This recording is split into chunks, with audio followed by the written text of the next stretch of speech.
শরীফ ওসমান হাদি ওনার মৃত্যুর সংবাদটা পেয়ে বুকের ভিতরটা মানে পাথর হয়ে গেছে, এরকম একটা অবস্থা। আসলে এতটাই কষ্ট লাগতেছে যে যেই মানুষটা দেশের সার্বভৌমত্ব এবং স্বাধীনতার জন্য তার প্রত্যেকটা সময় ব্যয় করেছেন, সেই মানুষটাকে কারা আসলে এই দুনিয়া থেকে বিদায় করে দিল। আমাদের এই দেশটা কি স্বাধীনভাবে থাকতে দিবে না? কারা গোলাম বানিয়ে রাখতে চাইতেছে? এই দেশটা নিয়ে খুবই কষ্ট লাগতেছে। যারা এই দেশের প্রকৃত দেশপ্রেমিক, যারা এই দেশের স্বাধীনতা সার্বভৌমত্বকে টিকিয়ে রাখার জন্য নিরলসভাবে পরিশ্রম করে যাচ্ছে এবং তার জীবনের প্রতিটা সেকেন্ড ব্যয় করছে, সেই সকল মানুষদেরকে কারা চাচ্ছে এই বাংলাদেশ থেকে, এই পৃথিবী থেকে সরিয়ে দিতে? কারা চাইতেছে এই বাংলাদেশটাকে সারা জীবনের জন্য পঙ্গু করে দিতে? সারা জীবন যেন এই বাংলাদেশটা গোলামের মতো থাকে?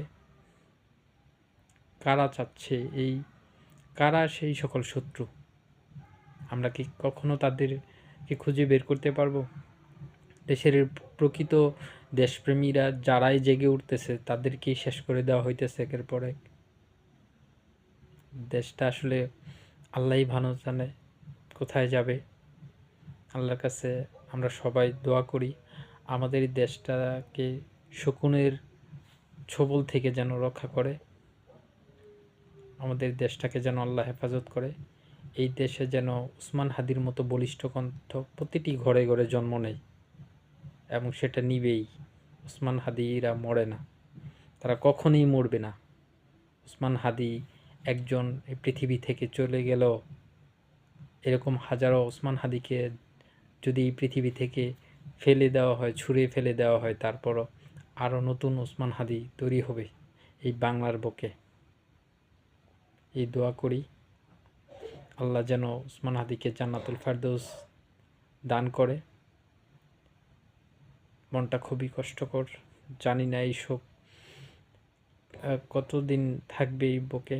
মনে হয় আমার জীবন দশায় একটা অপরিচিত মানুষের জন্য এত কষ্ট লাগেনি কখনো। অন্ততপক্ষে বাংলাদেশের রাজনীতিটাকে সবসময় আমি ঘৃণার চোখে দেখতাম। রাজনীতিটাকে আমি, বাংলাদেশের রাজনৈতিক কালচারটা আমি ঘৃণা করি। এতে এই মানুষটা আমার কাছে সুপার হিরো হয়ে উঠছিল ঠিক রাজনীতি পথ ধরেই। দোয়া করি এরকম রাজনীতিবিদ প্রত্যেকটা ঘরে ঘরে আরও তৈরি হোক। আল্লাহ হাফেজ।